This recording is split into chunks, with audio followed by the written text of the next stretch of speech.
50 cents at a estate sale. They sell it for about $15 on eBay.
Ooh, I think that looks pretty good.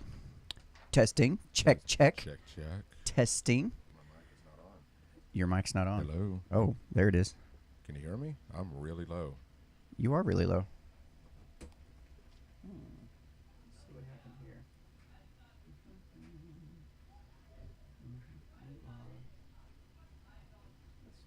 You turned up.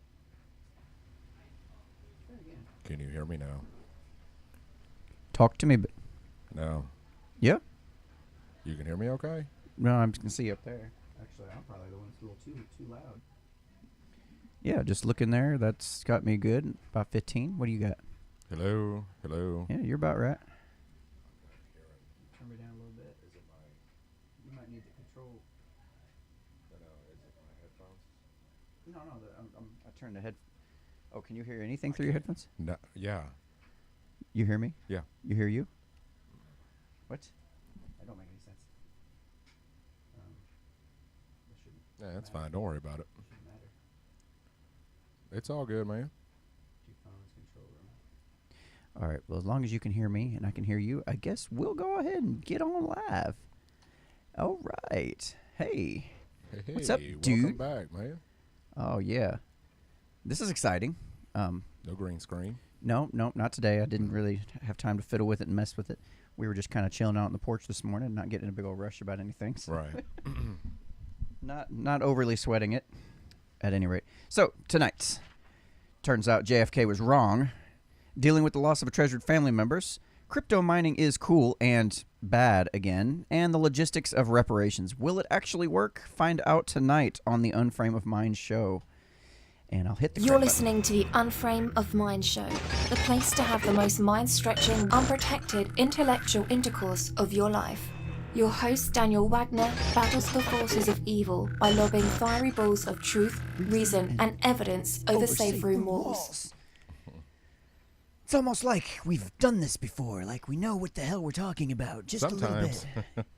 At any rate, so I need to do something right quick, and I'll tell you what. Let me remember which button it was, and I will be able to see what we need to see. Chat. That there be the one. I'm not sure what happened, but that's the one. It's loading. Anyway, we're supposed to be able to see the chat. So we'll just let that load up. Anyway, Yeah.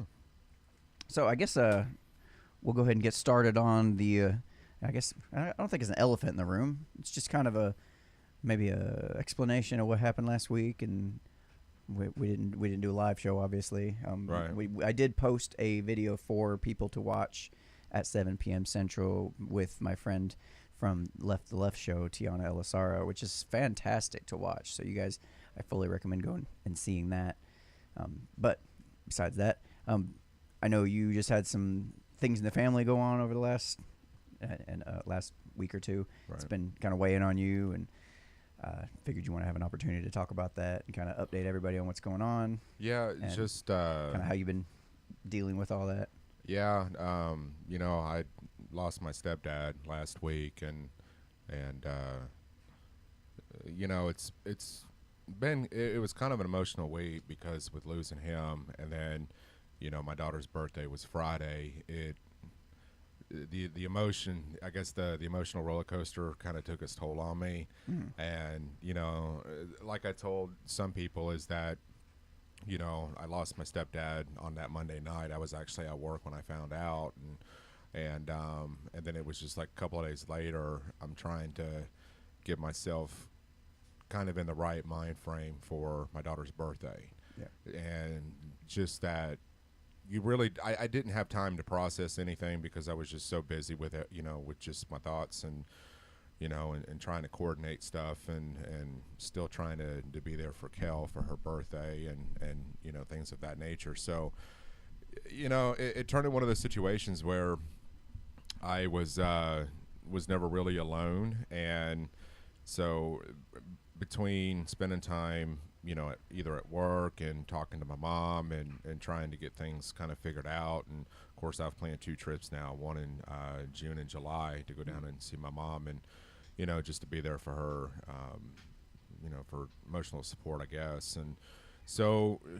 I then, when I got back, it was like, then I had Kel celebrate her birthday.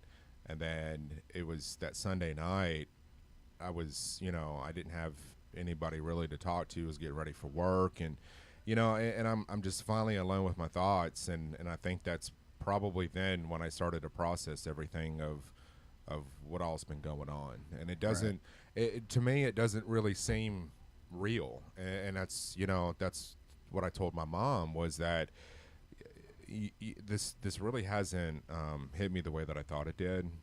You hear people talking about grieving and going through the phases of emotions. It didn't hit me the way that I thought it would. I don't know if it's because they live in a different state and I don't see them nearly as much as I used to over the last couple of years since they moved down to southern Tampa. So I can imagine it kind of helped already knowing, and he was already on the decline for quite some time. Right. You've mentioned on the show a few times, so you were able to, instead of just suddenly being hit with it, you were able to kind of start incrementally processing that as time went on, as you're dealing with helping your mom out and trying to, telling Kelly the news and helping her get through that and learning what to do with her emotions. I would guess, but yeah, Kelly took it especially hard. She had a really close relationship with Jim.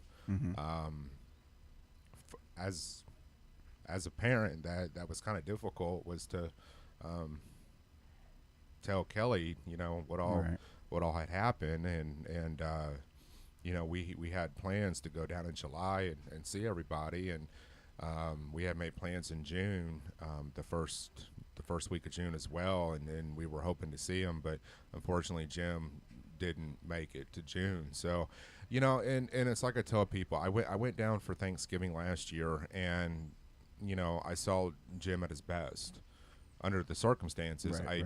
He was in better shape. He was able to get around and things like that. So that was my last impression and memory of him, was when he was able to get around. Although he really couldn't do stuff around the house, I was helping him out a lot just to kind of get stuff done. But as far as like general maintenance and things like that, just stuff that needed to get done around the house. And of course, I never mind, because whatever I could do when I was down there would really help them out a lot, so they wouldn't have to worry about stuff when I wasn't there. So having to tell Kelly was especially difficult, because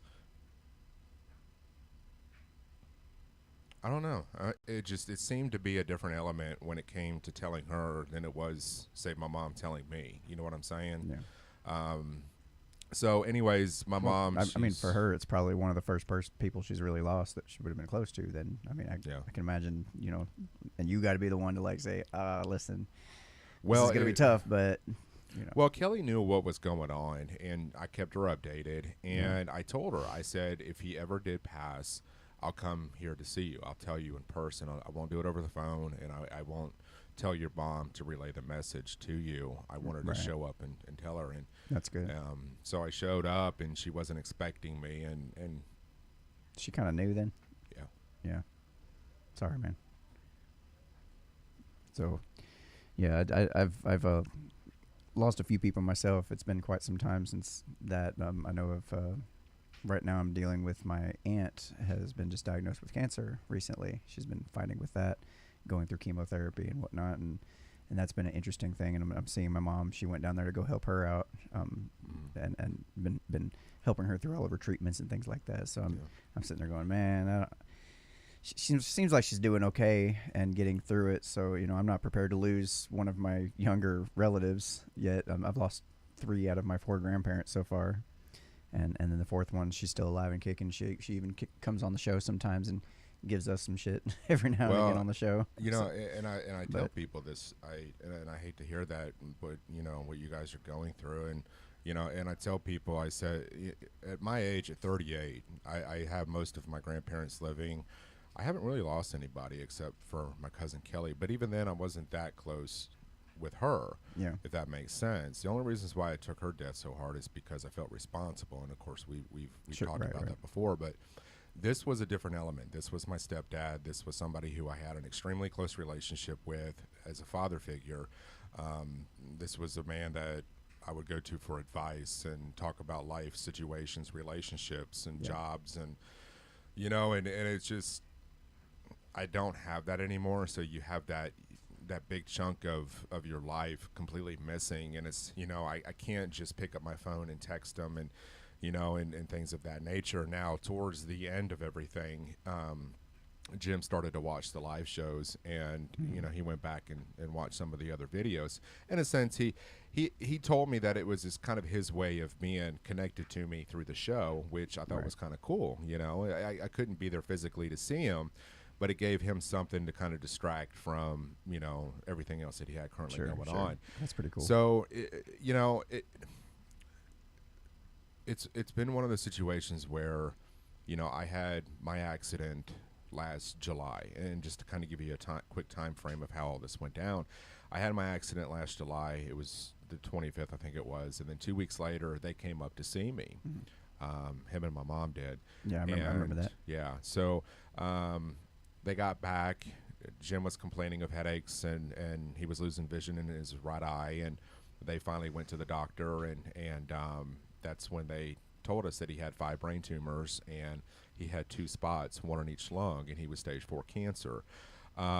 We didn't know how long he was going to have. And then March 5th, which was my birthday of this year, I talked to him for like a good 30 minutes on the phone, and it was a great conversation. He sounded great. He seemed great. And then it was the very next day, he ended up having a seizure and a stroke at the same time, and he was life-flighted to Sarasota Memorial. Right. We didn't know if he was going to pull out of that, and eventually he did. So, you know, they stopped all the medications. They stopped everything. And then that was when my mom told me that he was going to be in-home hospice. Right. So he was in home hospice. He was doing really well. You know, I would talk to him at least a couple of times a week, and he would text back and forth with me. And you know, it was the last message, and I want to share this because I want to give people an idea of how much, you know, people can mean to you, and you don't really understand it until after they do pass. And yeah, I know for the podcast listening audience, but they can't see. I can see you kind of here visibly shaking, kind of like you're trying to hold it together a little bit, and I get it. Like I can see how much this is impacting you.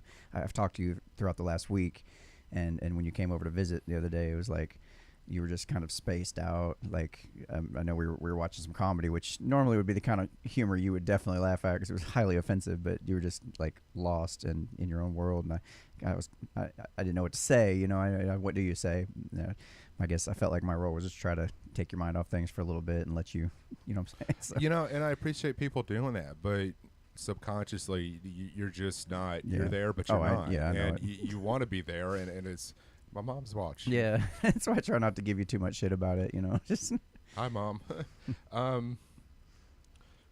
So the last message I sent to Jim. This was about 15, 16 days before he passed. I said, "Morning, Jim. Just wanted to write and tell you how much you have been a father, how much you've been a father to me. I have had so many great memories of you, and I can't thank you enough for the talks and conversation over the years. You have been the closest thing that I've had to a father in my life. I want you to know I am forever grateful for you in my life. I wish I could see you more, spend time with you. It's been hard living so far away, but I've always understood why you guys moved. And always know if you ever want to talk, you can text me or call me anytime. Love you more than you could ever imagine." And that was the last text that I sent to Jim. Although I never heard back from him, yeah. You know, given everything that was going on. So it's just, you know, my role in this is to be strong. I have no other options, and I tell people that because I don't have my mom here. And, you know, it's been almost 4 years since they moved down to southern Tampa, and it's not like I guess for so long in my life, for 35 years, I could just, if I wanted to, I could get in my car and just, you know, drive down to see my folks in Lebanon and spend some time with them, and I couldn't do that. And that's what was so hard, is that I as a child, you can't be there for your mother. You can't be there for your stepdad. You don't have that ability. I mean, obviously, it's a cost factor now that they had lived so far away. But as before, it was just a quick 30, 45-minute drive right down the road Right. to see them and spend time with them. I didn't have that anymore, and that's what I think that's what made this so hard. And so lately, I've been kind of thinking about the processes of emotions, and sometimes I want to be left alone with my thoughts, and other times I need to talk to people. I need to see people and spend time with people to kind of distract my thought process. Sure. Because I know if I don't do that, I'm just going to sit around and I'm just really going to dwell on this, and I don't need to. Yeah. I need to think about my mom. I need to look forward to seeing her again in June and then again in July. We have trips, planned to go down and see I think them. that next trip you take is going to be real beneficial for everyone. It's going to.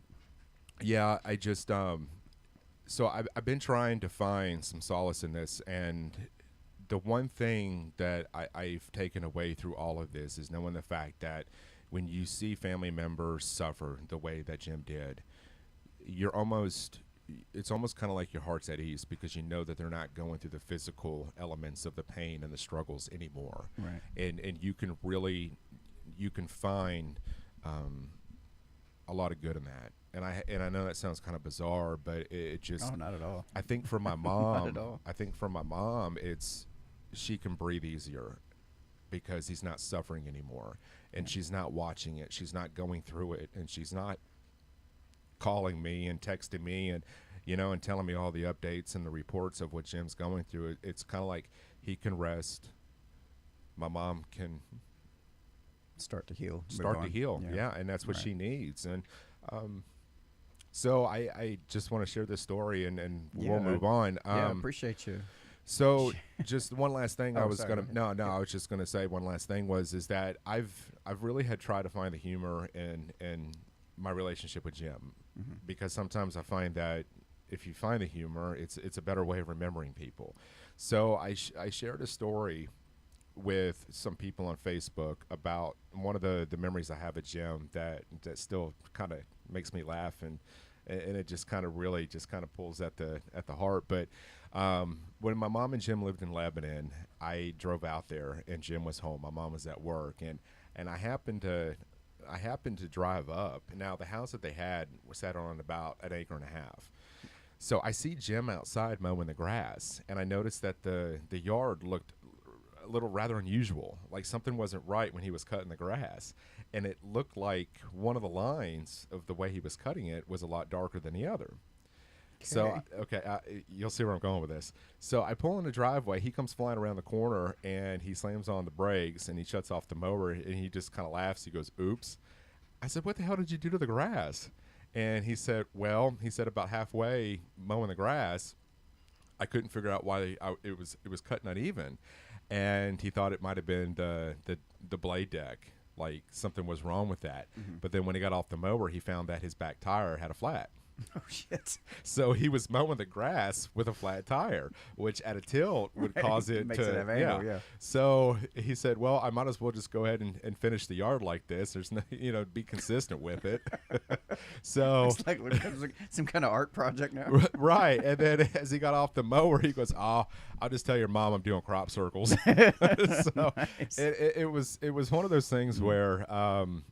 I still get a good laugh at that today. Yeah. He had such this laid back kind of go with the flow attitude and sense of humor, and it was typical Jim. And I really hate the fact that the people I know today in my life hasn't had the chance to really get to know him or spend time with him. But he just, in an overall sense, was a very good dude. And the one thing that I loved about my relationship that I had with my mom is that my mom, when she got together with Jim and whenever they got married, they had been together for I think 12 years, and Jim brought an element to my mom's life that really kind of calmed her down. He was that dividing factor for her, which was really good. And I asked him one day, we were sitting in the garage. This was about a year or two ago, back when I went down to visit them and in their home in Sarasota, And I asked him, we were out in the garage just kind of bantering back. We did that a lot. You know, we just sat in the garage, we bullshit, we talked about things. And I asked Jim, I said, man, I noticed that you and Ma never really argue. He goes, well, what's the point? What's the point of getting angry and staying angry and then trying to prove your point? Nobody gets out alive. Everybody's still hurt. There's no sense in it. And I kind of sat there and I thought about that, and I'm like, he's actually got a legitimate point. There's no sense in arguing. Who's going to win? Nobody's going to win that battle. What, to prove that you're right over somebody else? He goes, it's just, I guess at his age, he realized there was no point in doing it. You know, Of course, in this scenario, when you say argument, we're talking about a fight, right? A fight versus making logical arguments. Right, you know, right. okay. So he just kind of shrugged his shoulders. He goes, it's just a waste of time. Yeah. He goes, there's more important things in life that you can consume yourself with than a fight. Yeah. And it made a lot of sense. And it's Right on, man. it's just those little things like that. So, yeah, June, I'm going down to see my mom. And then in July, we're having a big celebration of life for Jim, which will be good, you know, and just to kind of see the people that have been around in his life for so long and his family as well. So Well, it'll be good. Again, I really appreciate you sharing the story with us and everything. Yeah, it's just when all this went down, that's when I told you, I said I just can't do the show, and we had other things that were lined up to do with other interviews, and I really just needed to take that week and just kind of focus in on family and do that sort of thing. So. And I told you right there, I was like, don't worry about it. We'll reschedule. I'm sure they'll understand. So and just on behalf fine. of my family, you know, thank you everyone for the comments, the text messages, phone calls, and you know, my mom has really, you know, she's just been very grateful for the outpouring support during all this, and the continue on of support, which has been good. So.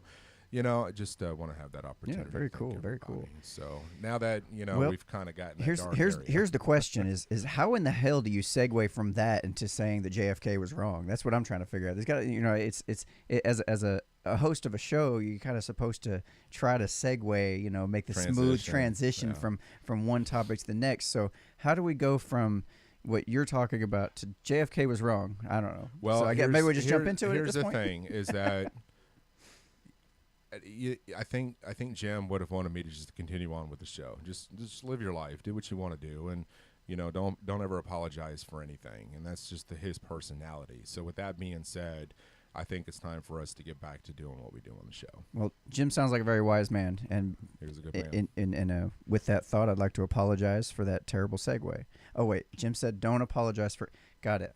I will learn the lesson eventually. At any rate, so. Hey, there I went again. See, you pointed out. Now I'm noticing it. I just said at any rate again. There I go again. We all have our purse. Here we go. Yeah.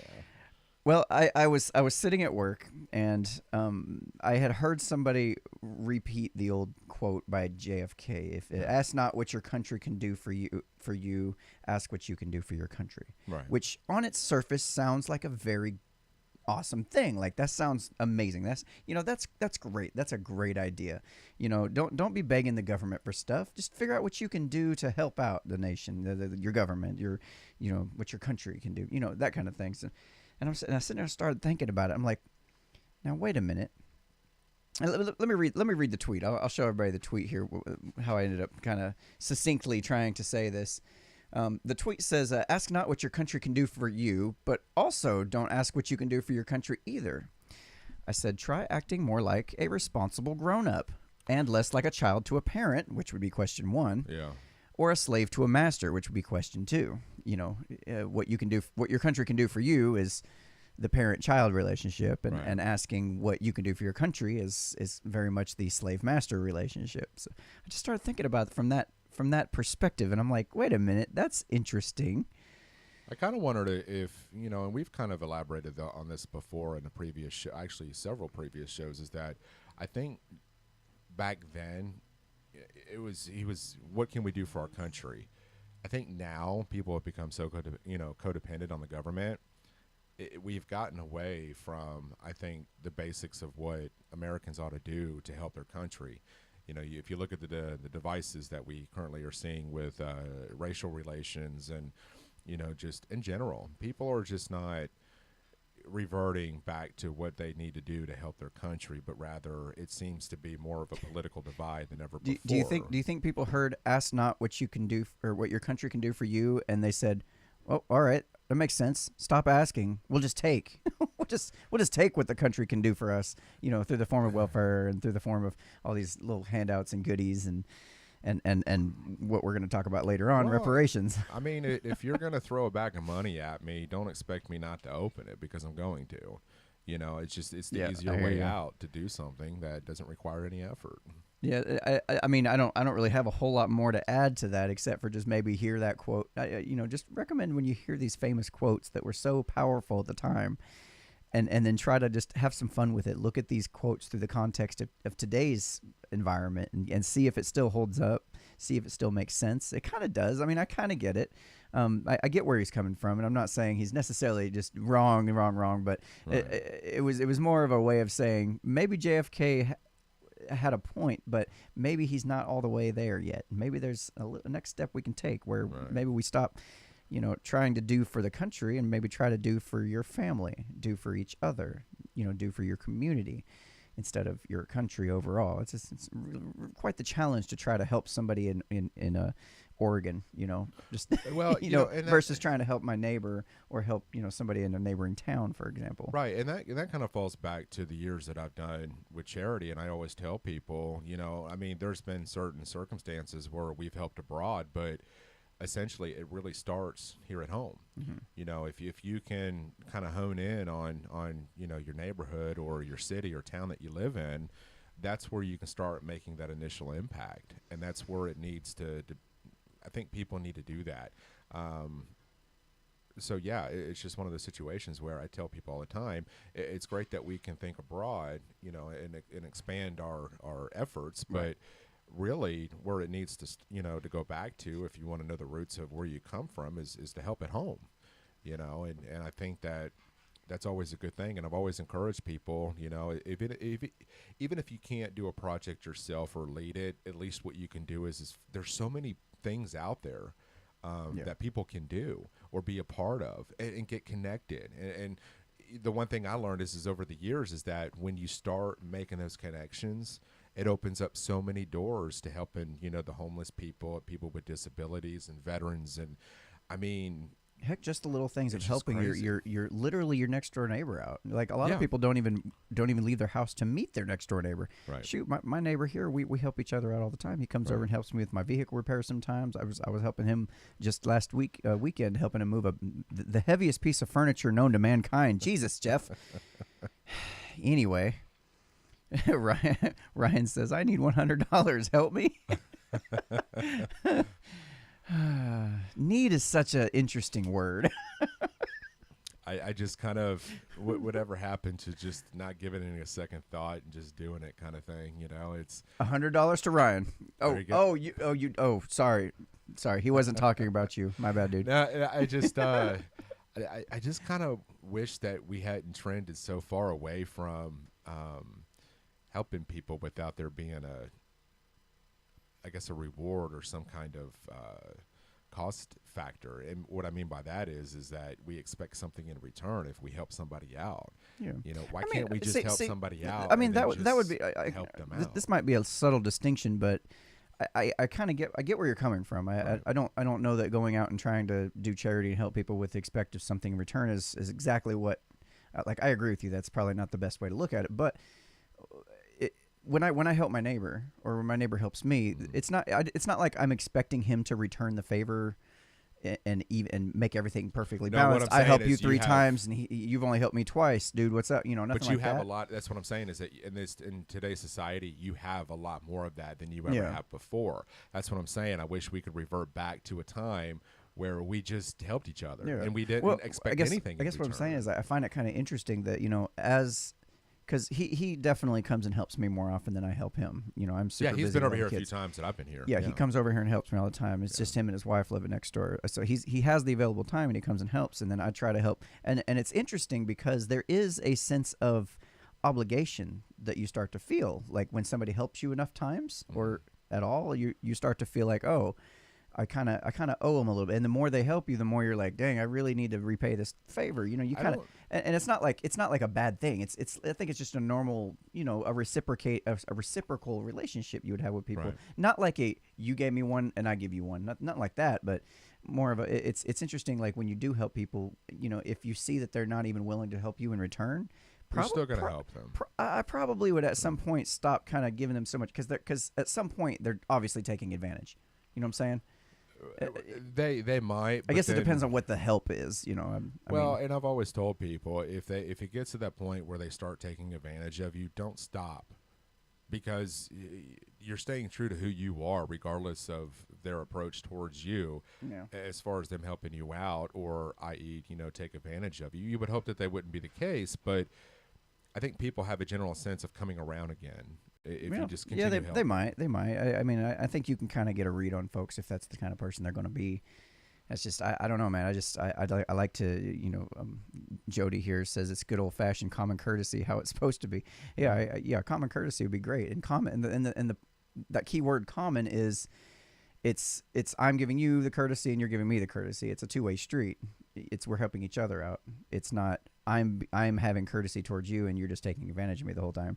Like at some point you got to be like, I don't know. You're really just taking all the freebies, taking all the help, and you've never say you then one day say, listen, you know, I've been, you know, you don't have to say it this way, like I've been helping you a bunch, I need some help. It's more like, hey, you mind helping me, you know, move this piece of furniture? And then that person keeps going, no, no, I can't. You know, it's like at some point you're like, all right, I get it. And it's not, and I don't think it's a conscious thing really. I think it's just we tend to do this with people in our closer circles if we are connected to them, is we tend to help the people that are willing to return the favor a little bit. You know, you know what I'm saying? It's not. It's like this invisible calculus that we kind of do. If that makes any sense. No, it does. It does. I just, you know, for me, I've become an individual that I would much rather help somebody and give. I don't ever expect anything. Yeah. If it comes my way, then I appreciate that. But I don't find the reward in it. I don't find. Yeah, I think we're saying the same thing. Right. Just differently. Kind of there, just in different scenarios. I think maybe we have different scenarios in mind. I mean, if you came to me a lot and you were, hey, can you do this? Can you do X, Y, and Z? I don't think twice about it. I just do it. You know, I guess whereas other people are like, no, he hadn't really done nothing for me. I'm not going to do anything. Oh no, but if I kept doing that and eventually you turn around just ask me for some small favor, something that's not, you know, and I'm like, nah, dude, nah. I guess it's you because might kind of start feeling that after a while, like, man. I don't know. I guess because I've been around it so much, when I've asked people, yeah. I guess this is the approach that I take, is that I understand that people have schedules, they have lives, they have kids, they have work, they have whatever it is that they have going on. I've done my part. I've reached out and said, hey, can you help? What you choose to do with that is completely up to you. Yeah. I'm not going to think anything differently of you if you're not able to, because I start to go down a list of things that it could be a probable cause. If it's at the bottom that you just don't want to help me because you don't like me, then, you know, okay, cool. I know not to ask anymore. Right. You know, but I've always tried to put the other list of things before it. Yeah, I guess be understanding. I'm just one that I'm really cautious about being manipulated. I've had too much of that in my life where people take advantage of me out of the goodness of my heart, trying to help people, trying to do the right thing, trying to be the upstanding citizen, and just being totally shit on, taken advantage of. And after a while, it's like you kind of have to have boundaries at some point. Like you can't possibly give 100% to everybody. Don't let it define your character. Keep being that person. Oh yeah, no, I'll still help people, but I just may not help that particular person as much. It might start to shift it towards somebody else that seems a little more appreciative, or you know, I think that you should still help that person that would take advantage of you. And hear me out. I feel like that statement alone, I'm like, no, but I'm hearing you out. I'm hearing you out. I think that people have the capabilities of recognizing when this is pretty shitty of me. Yeah. You know, I shouldn't, you know, I'm taking advantage of this. Eventually they're going to come around to their senses. Oh, like people grow and I think that, which I would be okay with that. I'm not saying you would shut them out of your life completely. I mean, now if this is going on there's for a road, years. Yeah. I'm not talking about just I ask. It's not. I'm not talking about like I help you out, and then I ask you for one favor, and all of a sudden I'm like, no, okay. No, nothing like that. I'm talking about just a general kind of pattern in the general calculus of it all. Like you start to kind of see these patterns emerge, and you're like, oh, okay. And after a while, you're like, oh, I'm going to go ahead and just kind of back away. Maybe I'll help them a little bit or whatever, but it's not going to be as much. And it's not going to be with as much enthusiasm either. Like, I have a lot of heart to give. Yeah. It's just a matter of where like, my I only got a limited amount I can do, you know, so I got to try to spend that time as wisely as possible. Yeah. You know, we all have that, you know, well, thing to run into. You know, and it's interesting because a lot of people, they will dictate and base their decision on helping me now because they do the show. Because they hear my opinions, they hear my thoughts on certain subjects and matters, and you know, whether it's race, whether it's, you know, sexuality, or, you know, transgender, or taxes, or whatever the case might be. If my opinions don't align with what you agree with, that has hindered people from helping me, and that's fine. I have no problem with that. You know, if that's your choice to want to go that route. But I guess because I'm in a place to where I can decipher the difference. Like what I do on the show, once we turn everything off and I go home, I go back to my daily life. I still do the things that I do. You've made the judgment to judge me solely based on an hour's worth of video and content that you Forget watch. about the other 23 hours a day that you're not. Right. This isn't my or life. Really, this doesn't consume my life. It's the other 24 hours a day for the six days, plus an additional 23 hours of Wednesday. Like 1 hour a week. How many hours in a week? There's so much. Like so I tell lost. people is that you can't depict or define people based off of what you watch for an hour. This show does not depict who I am. Now, when it comes to certain topics, yes, it does. Yeah. You know, my views on religion, my views on Muslims, my views on race, and you know, and all that. I mean, I'm still me. It's just I'm making it known what my opinions are, just like everybody else has an opinion about how they feel. I'm not going to look at you and judge you based off of something you tell me because your thought process is different than mine. Well, you know how my thought process is different than yours? Oh, there's no telling. I enjoy crypto mining. I know you do. And you know what? I have really tried to get onto this, and I've really tried to do the homework on it. Not cryptocurrency. I like that too. I'm talking about crypto mining. That's a new phrase I don't think I've used before. No, that's completely new. All right, this is exciting. And I got a feeling you're really going to educate me. Well, I'm gonna try. I don't know if I'm going to be bored. No, I know. Well, I'm gonna try to keep it interesting. I'm gonna try. It's actually, I think it is kind of interesting because what I'm about to talk about is a way that anybody with an old ass computer can still get involved in crypto at like no cost. Doesn't Really? You know, not going to cost you anything. You just basically use your computer to mine crypto, and you earn crypto by helping support a network. Is that when you sent me that message about you were doing investment? How long ago? Like a week or two ago. You told me, "Oh, hey, by the way, you sent it to me," and gosh, I don't even remember. So basically, let me get this out here. One of the ways that Bitcoin is created is it's mined. People actually have their giant computers that process all these mathematic equations or whatever the hell goes on in the background, the dirty work. And at the end result is cha-ching, a little diamond or a Bitcoin, you know, is awarded in return. Problem with that is that most folks don't have the ability or the funds to afford a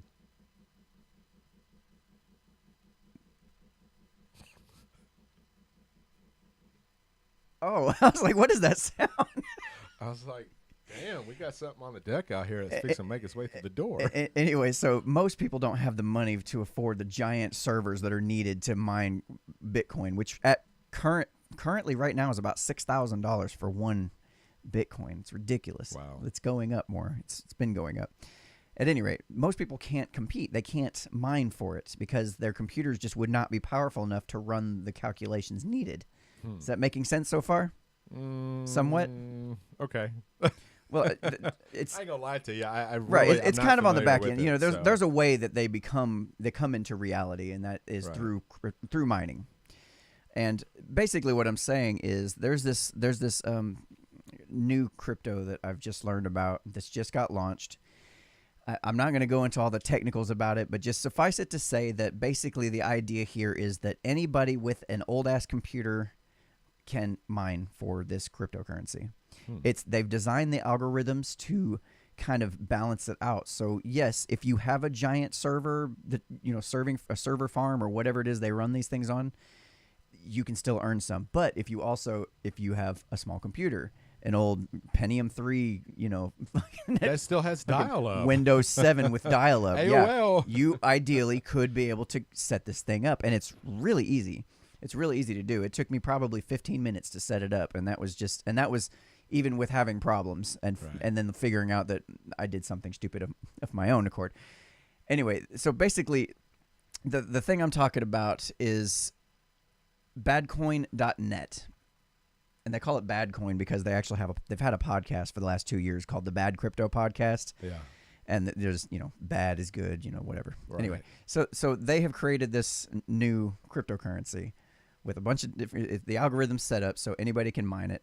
And all you do, you go over to badcoin.net, you click download your wallet, okay? So you got your little wallet on your computer, and then you install it. Done. Easy, right? Then you have another document that they have that they'll give you the link to it, and it takes you to a place where you figure out which you basically install a miner on your computer. You basically install a piece of software on your computer that runs the calculations. Right. That's pretty much it. And I have been mining for about a week now. I don't like to show off my crypto too much here, but I don't think there's any personal information here you can do anything with. But I've had my computer mining for about a week now. Whenever I'm not using it, I'll just turn on this crypto mining thing, and I've got 27,393 bad coin that I can use now and trade. Now, currently, it's as Bitcoin was in the very beginning, fucking worthless. It's basically worthless. It's basically worthless. So, and that's okay. And that's okay because back in the day, Bitcoin was worth nothing. It started to become worth a few cents. People were trading it back and forth because they saw the value in it, et cetera, et cetera. And then you fast forward to today, it's now $6,000 for one. Now let's do the math on that, ladies and gentlemen. What's 27,000 times $6,000? A lot of fucking money. That's the technical. At any rate, it's kind of one of those things where you want to get on it as soon as they launch because you have no idea what's going to do. Yeah, I mean, had you been doing Bitcoin at the very beginning and racked up, man, you could be sitting pretty right now. Right. Holy shit! But the problem is just too much competition in the market now for Bitcoin. Yeah, you can't. I mean, with my computer, I will never get a Bitcoin. I can sit there and use electricity all day long on this thing and let it run all day long and overclock it to its maximum capacity, and it'll never, ever, ever, ever be able to mine for anything. But this is just, it's a low impact, an easy way that people can start to kind of play with crypto without actually having to spend any of their own money. It's just you download the wallet, you download the software, you point it in the right direction, you turn it on. That's it. And it gives you a step-by-step instructions on how to copy your actual address into that software, and then you run the software. And for those that are coming on and kind of trying to figure out what it is we're talking about, Daniel's done other shows where he's talked about this stuff. So if you have any questions or if you kind of want to get familiarized with Bitcoin or cryptocurrency, go back onto our YouTube channel. Screw that. Call me. Or call me. I'll talk to you about it. We will have hours and hours of fun. I can make this entertaining. I promise you. It's not all boring. It's actually kind of interesting because once you kind of see what it is, you kind of start to see, oh, this is the future of the world right here. Yeah. This is how we're all going to be doing this. So you might as well start getting used to kind of starting to figure it out. Right. This is super easy, super easy. I just wanted to introduce that to you guys so you can have a chance to get in on the ground floor, so to speak. It's I don't like that language, but basically it's a lot easier to earn more when you're one of few on the network versus one of many. Right. And basically the way it's set up right now is I'm earning anywhere from 9 to 17 rewards once every 5 minutes or so. It's not like, I'm not making a fortune on it or nothing like that. It's not really worth anything because people aren't actively trading it because it's brand new and people they're just trying out the software right now and seeing how it works. But once people start trading it on the platforms and we start to get a price signal and figure out what its kind of initial price is, then it'll start to either go up or down and people will trade it, and then I'll have a better picture of how much I have earned so far. It's pretty cool. Cool. It's pretty cool. I was amazed at how easy it was compared to some of the other wallets I've had to set up, and this was so much easier. So much easier. All right, so the main topic I wanted to talk about tonight. We got your main topic out of the way. You selfish bastard, taking up the. I'm just kidding. I'm just kidding. Which I'd like to say hi to Stephanie. That's Jim's daughter. She's on here. Hey, Stephanie. I don't know if she's still on or not, but just wanted to say hello to her and hope she's doing all right. Thanks for joining us tonight.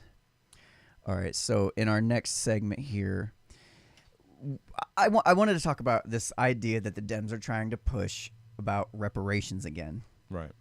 And it's not so much that I want, and we can talk about that too. The what a terrible idea it is. Do we to honestly begin have with. enough time for that? Oh, dude, I got. Look, half my page is just notes for this section, and I've got some initial numbers here that we'll run by, and we'll just play with them. But basically, the idea is that the Democrats are wanting to push this idea of giving reparations to former slaves or descendants of former slaves.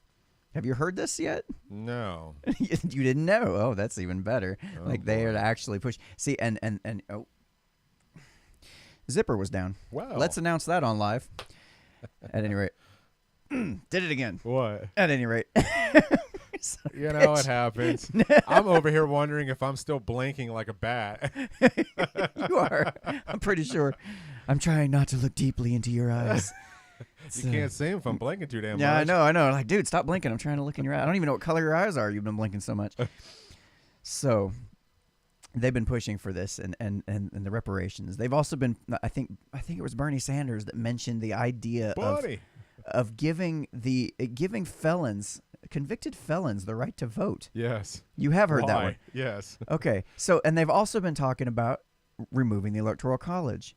And they've also been talking about giving 16-year-olds the right to vote. Do you know what all this amounts to? Yeah. Socialism. That's the hope. That's the end game. I You know know. what it's all amounts to right now. What's that? In current day. Well, that's- Current day, it amounts to utter, sheer fear and desperation on the parts of the Democrats. Yeah. Like, They're pulling all Like, they're at pulling this all point- tactics out. yeah, at this point, they're like, we need every vote we can get. We're going to sit there and push all this legislation and try to get every damn buddy in this United States to vote, whether they deserve it or not, Well, whether they're old enough and wise enough or not, whether they've murdered people, terrorized the country. I don't care. You can vote. Whether you, like, if you're black and you're starting to go across to the Republican side, guess what? Come on back. We're going to give you reparations. We're going to give you that old 40 acres and a mule we promised you decades ago. Wow. You know, and it's interesting because it's almost like they have like this big sack of goodies and they're just kind of reaching in and they're pulling out the next one. They're like, okay, well, let's take care of black people from decades ago and, you know, and descendants. And Right. we'll throw money your way to, hey, but make sure you vote Democrat. But the problem I have, and the one that really gets to me, and I've done a lot of research on, was the Electoral College.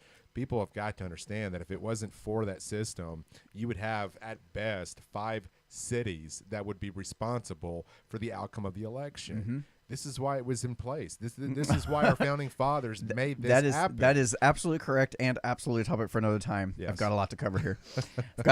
So the idea, what I wanted to do was go through the actual logistics. Okay. Me and a buddy of mine, Ryan, he's watching the show tonight. Me and him got in this discussion, so it kind of helped me brainstorm a lot of ideas, and that's why I even have notes right now. Okay. And here's what we're looking at. The question is, will it work? And what we're trying to picture is this. Let's say they go ahead and pass this law, this legislation that says we're going to give reparations to all former slaves, not slaveholders, the slaves themselves. All former, fuck, I can't talk. We're going to give reparations to descendants of all former slaves in the U.S. Right? So start thinking about how would that actually work. Let's picture we've got this Department of Reparations. It's located next to the Department of Motor Vehicles and right down the street from the Department of Homeland Security. They've got this brand new office. It's the Department of Reparations. You walk in there, and the first thing they do is they scan you, make sure you're not carrying any weapons, and then you go through another scanner that measures how white is your skin. And if you're above this line, you owe reparations. If you're below this line, you qualify for those reparations, et cetera, et cetera. Wow. Then you go in the office and you submit your paperwork to show, they've got you here. Okay, well, it looks like you're in the category of people to receive them. But before we actually give them to you, we want to make sure that you, in fact, were a descendant of a former slave. So That's where Ancestry.com is. If you got stock in it, buy more. right. So then the next step is you go to this next kiosk, and then they go through this whole they bring up all your documentation, or you bring in documentation showing your family lineage that goes down through all the generations and centuries, and it says, yeah, I was actually this person, da da da da da da da da da da, and there it is. But we just want to make sure, so we're going to go ahead and do a DNA test, too, to make sure that family lineage does, in fact, align with amount to. Yeah. Now, we've done all that.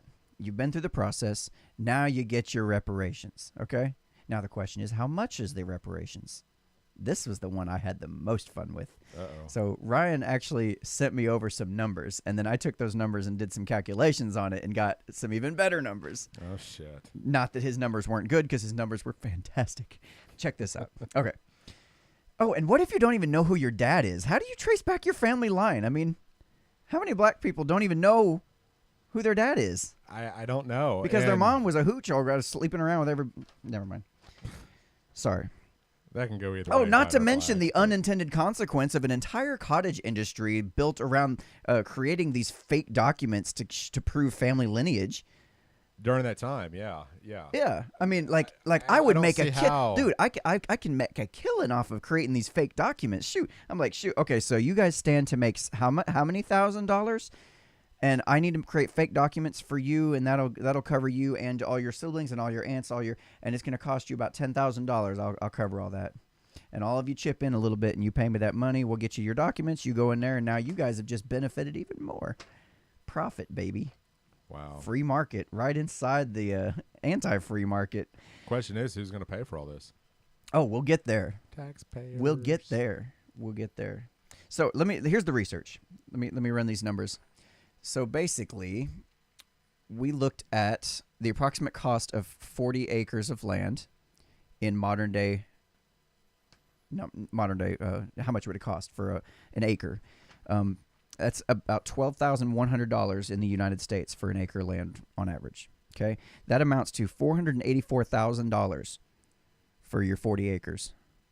Okay. Wow. Yeah, check that out. All right, so then we went to a low-end cost mule.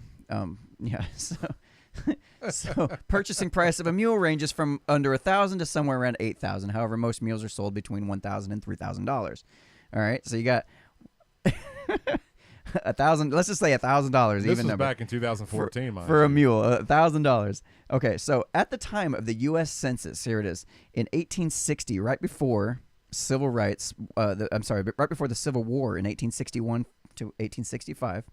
There were 3,953,761 slaves on the census in 1860. All right. So if we were giving up land, if we were actually giving up the land necessary to cover each one of those, holy shit, we would need 158,150,440 acres of land. And just for comparison, Texas is 171.9. We would basically need to give away Texas. Just about the size of Texas in reparations. That's if we were giving away the land. Now, if we were giving away the monetary equivalent, okay, this is where my jaw hit the floor. If we were giving away the cost of that land, we would need to budget out $1,913,600,000. Holy shit. $1,913,620,324,000. Basically $1.9 trillion. Wow. $1.9 trillion. Oh yeah, and a shit ton of meals.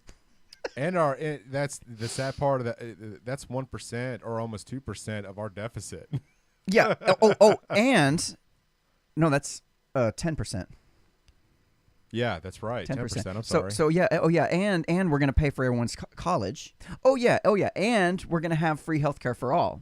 That's single payer. Yeah. And with a U.S. GDP of around $20 billion, we'll pay for that in no time.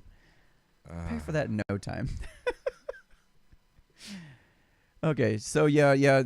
Somebody said go back to 1865 and look up the price. You should exclude the inflation. Yeah, I was just looking at modern day prices. The promise was 40 acres and a mule. We were just kind of playing around with that. So basically, you'd have to take that big ass number and divide it amongst all of the descendants that have passed down. Now imagine 3.9 million slaves from 1860, then having all their families, all their relatives, all their cousins, all their descendants down the line.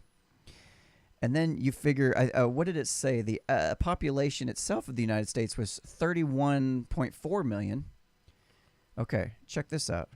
I've also seen numbers that say that the population, the percentage of the population that even owned slaves was around 1 to 3% of the population. So and what's we were one? Part of so that let's say population. I mean, what is that? 10% of 31 million is 3 million. So you have. Wow. I'm trying to run numbers. What's 3% of it? We're talking about what? Let's say a million. That's 6% roughly, isn't it? 3%? Yeah, something like that. 3%? I don't know. Whatever. I'm terrible with numbers in my so head. many numbers in my yeah, head. no, there's right? a lot of numbers here. There's a lot of numbers. So basically, we're talking about one. Let's say it's 1 million. Yeah, 1 million slave owners back in that time, roughly, paying reparations for roughly 3.9 million slaves and all their descendants. Now, when you just look at just general family structures and stuff, how many more is 3.9 million people going to make over, 2 decades or 2 centuries roughly, than 1 million?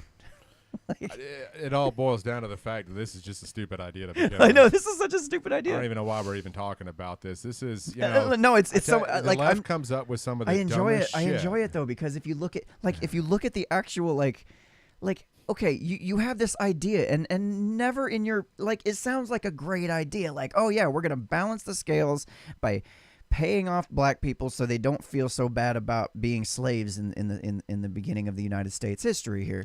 It's like, You can buy them. You can like how is by the time you divide all that up between all those people, and by the time you might even have people who had descendants that were slave owners and slaves. What do? Do they get the reparations, or do they have to pay the reparations? I'm surprised they hadn't said anything about slave owners and anybody that's been descendants of them and how they would treat them. Oh, I'm sure that would be the logical conclusion once you start figuring it out. Jesus Christ. I mean, just for the Dems to use leverage to to gain that black vote. And I tell people all the time, especially black people that I know is the Democratic Party is the plantation for black people, and it has been for years. And it is not even so much that I want to see them leave the Democratic Party and go Republican.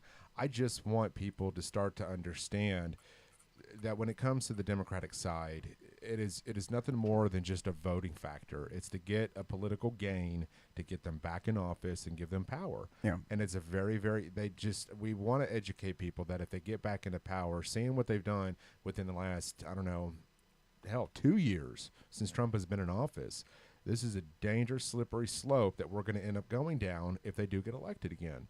And I think that's what people need to understand. It's not really a racial thing, in my opinion. I think you've had this stigma that the Democratic Party has been for the black folk. No, it hasn't. I mean, it is for the black people in a sense, but all they want from you is just your vote. That's it. They're not going to do anything for you. They're gonna make all these promises and demands. Now, that being said, Republicans can play that card too. But what I want people to understand is that you don't have to pick a party. You don't have to pick a side. There isn't just two sides. If you want to vote a third party in, vote a third party in. That almost sounds like the very thing we've been doing nothing but talking about on this show forever. I'm just trying to tell people. Are you telling me there's more than two sides? There is. You're kidding me. But no way. And it's not even just with black people. It's with Hispanics. It's with Asians and even the Jewish community. It's just the LGBTQ plus. Yes. And we're in the process Amazon of Prime. Trying to get a friend of mine on who is a gay conservative and a big Trump supporter, and getting him on the show, I'm hoping it shows a different platform with the LBG community stepping away, or at least in some circumstances, or that there is a population of that group moving away from there. And like I said, it's not it's not to tell people to leave the Democrats and go Republican. It's just to leave the Democratic Party in general. Yeah. It's to get away. Yeah, think for yourself. Yeah, think Question for your authority. yourself. Look at what they're trying to do to you as an individual and the gains that they want to profit off of the color of your skin and your background and you know, the inner cities and all these, you know, promises that just have never been fulfilled for years. Oh, come on. It's so much easier for the government to stand back and go, it ain't me. Don't look at me. It's Whitey over there. Whitey's your enemy. Don't look at me. I'm not doing this to you. You know, I'm not the one like paying your women to keep sleeping with shitty men. But I don't do that. That's part of Whitey making you. Whitey's keeping you down. Well, and that's it's part of the reasons why I do get dinged as a racist is because I speak up and I tell people what's going on with the Democratic Party. And the police are shooting you down. Don't look at their uniform or everything it represents. Look at the color of their skin inside the uniform. Yeah. Yeah, you know, it's just it's one of those situations where you're having to take years and if not decades of people believing that the Democratic Party is the way to go if you're a minority or of any sort. And I think we're starting to see this shift and tilt that we're telling people, hey, no, Democratic Party is not the only way that you can go. You have other options at your disposal if you choose to go that route. Right. And that's what we want people to do and start to think for themselves and to say, hey, I'm not owned by the Democratic Party. They're not going to take my vote is important enough that I'm going to do with it as I see fit, you know, and I'm going to vote for a candidate that I look at the spectrum of things, I listen to them, and I make my own decision. You know what I'm saying? I mean, I'm not going to sit there and let a Democrat say, well, I'm going to give you free housing. Yes, that sounds great, but are they actually going to fulfill that promise? Now let's go back 10 years. Have they fulfilled anything? No, they haven't. And I tell you what, and I think that's one of the reasons why you're seeing such a cultural divide right now is because Trump is actually doing things that he was elected to go into office for. Yeah. And that is different seeing from both Democratic, Independent, and Republican side. It's We're really not hard. used to this. It's really, really hard for anti-Trumpers to see it. It's really hard for the Democrats to see it. Yeah. Like, it's almost as if they don't have the vision necessary to see it and see what's coming down the road. But you know when you've been fed that same lie and that same story, you become a believer. Yeah. You believe the things that people tell you. It is no different. So, perfect vision. We were talking about this. Yeah, did you see what I was trying to do there? What? I was attempting to do a segue or a transition Yeah. into our Phobismus section. Well, if you would have held it up a little further away, I could have seen it from there. So, time for our favorite segment of the show. Phobismus. Phobismus. Phobismus. That's right. On tonight's segment of the Phobismist, and if you don't know what a Phobismist is, if you haven't been watching our show, We'll make it crystal clear. every week for the last 6 months, probably. I don't know. We've done a lot of You these. missed that pun, didn't you? So, basically, a phobismist is somebody. We take the word phobe, ism, and ist. We mush them all together, and we've created a brand new profession in which we explain to you how and why you can be offended by even the most mundane of objects. We've recently done episodes on taillights, urinals, blenders, eggs. Why you should be offended by a bowl of mixed fruit, etc., etc. Blender. Yeah.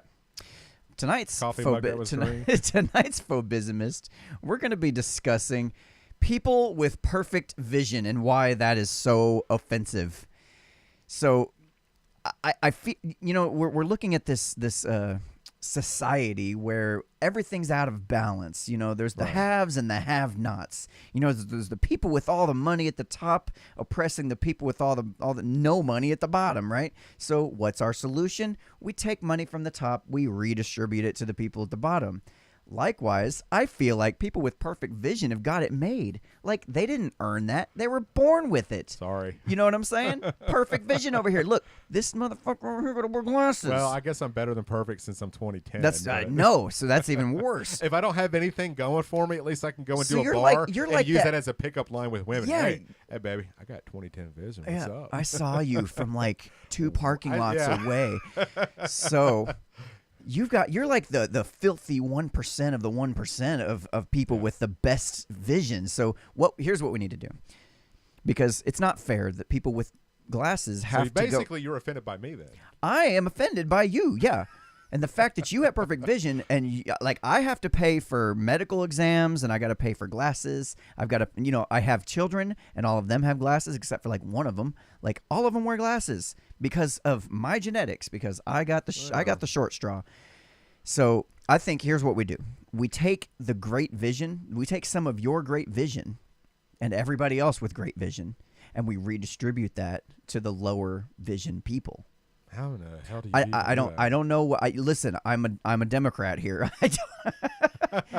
I'm a straight up progressive liberal. I don't care how it's done. I just care about the idea that it should be done, and we're going to get votes based on that. And that's pretty much the way that things have been for the last 2 years. So anyway, so that's how you should be offended by people with perfect vision. I hope y'all had a fantastic night tonight. I know it's been an emotional roller coaster, lots of interesting topics, tons of different things.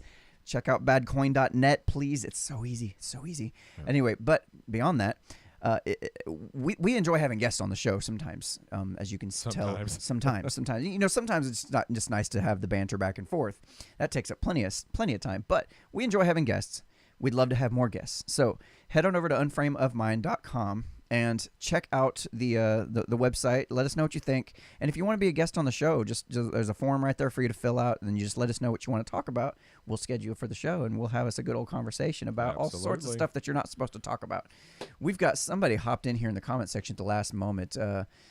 Nash Bill Lux said Mao made people not wear glasses, and if you were tall, they'd chop you off at the shin until everyone was the same height. Jesus Christ, I guess I'm screwed. I hope you're kidding about that second part. That sounds atrocious. Imagine what they would do to me with perfect vision. I know, and you're like a giant. Shit. Can you? Oh God! And you got big feet. Can you imagine? If they cut down your feet, to make them more equal, so you're wearing like these tiny shoes? Oh shit! I'm glad. Big man, be grateful. Big man with some little shoes. All right, y'all. Peace out. Until next week.